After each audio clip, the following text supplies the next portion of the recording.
नमस्कार शेतकरी मित्रांनो, मी दीपक जाधव, नाशिक, महाराष्ट्र राज्य हवामान साक्षरता अभियानात सर्वांचे स्वागत. आज 18 फेब्रुवारीची रात्र, उद्या 19 फेब्रुवारी.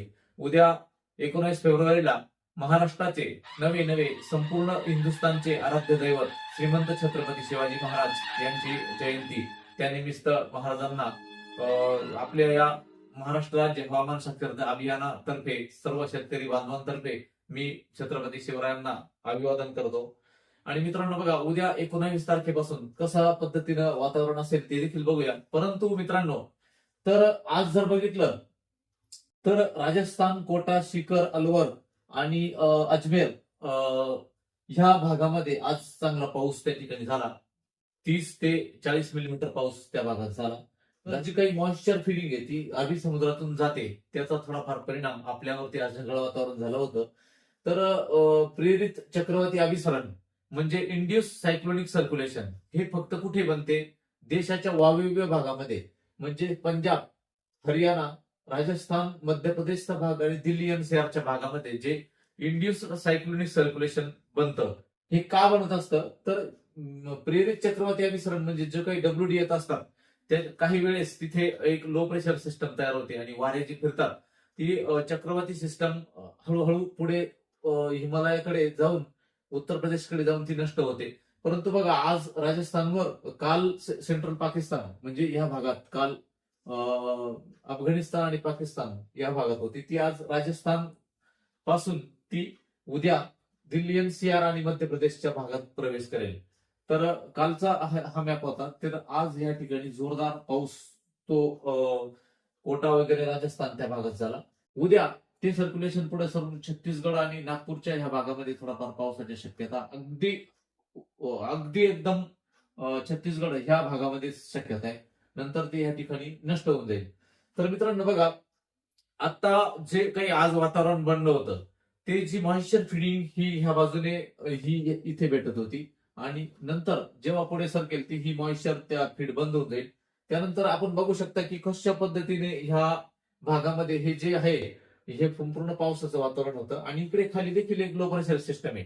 आता इथे काय होणार येणाऱ्या काळामध्ये? समजा उद्या 19 तारीख आहे, 19, 20, 21, 22 ते 24 पर्यंत, 24 तारखेला एक थोडस सिस्टम तयार, 23-24 ला महाराष्ट्राच्या उत्तर महाराष्ट्राचा भाग आणि विदर्भाच्या भागात एक सिस्टम तयार होण्याची शक्यता आहे. परंतु तो अंदाज अजून 5 दिवस पुढे ती सिस्टम नंतर बनेल की कदाचित त्याच्यात बदलही होऊ शकतो.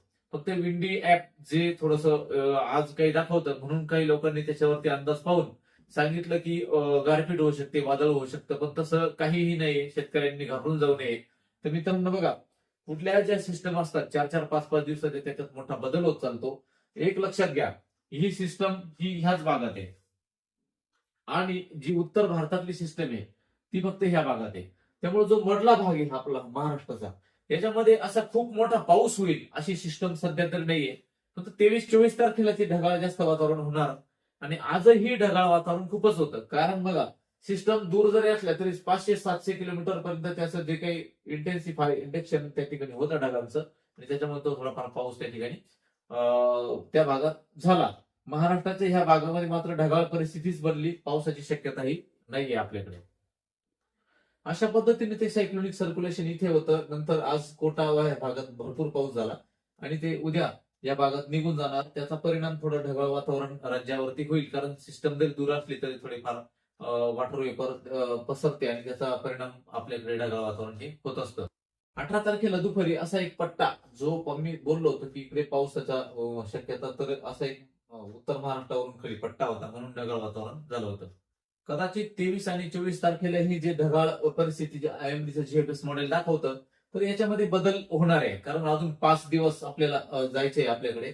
बघा, 23 तारखेला अशी पद्धत आणि 24 तारखेला ह्या प्रकारे, तुम्ही झूम करतो मी, तर बघा ह्या पद्धतीने जो उत्तर विदर्भाचा जो भाग आहे या भागातच शक्यता आहे. नाशिककडे, इकडे उत्तर महाराष्ट्राकडे शक्यता ही अतिशय नाहीच आहे असं समजून चला. फक्त ढगाळ वातावरण हे 23-24 तारखेला होईल. महाराष्ट्राच्या जर तसं बघितलं तर ह्या भागात जे काही सायक्लोनिक सर्क्युलेशन फिरतंय, बघा तुम्ही आता एक मिनिट, तर बघा हे सायक्लोनिक सर्क्युलेशन जे फिरतंय याच्या प्रभावामुळे आपल्याकडे, कलर बदलतो मी, याच्यामुळे हे जे आपल्याकडे फिरतंय याचा प्रभाव काय होणार आहे बघा.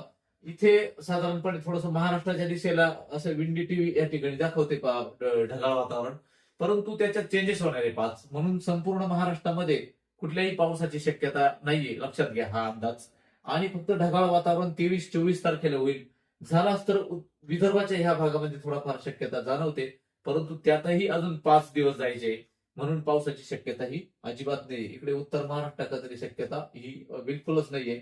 फक्त ह्या ठिकाणी एक थोडं ट्रफ बनू शकते इकडे पुण्यापासून खालच्या भागामध्ये, पण तीही शक्यता ही कमीच आहे.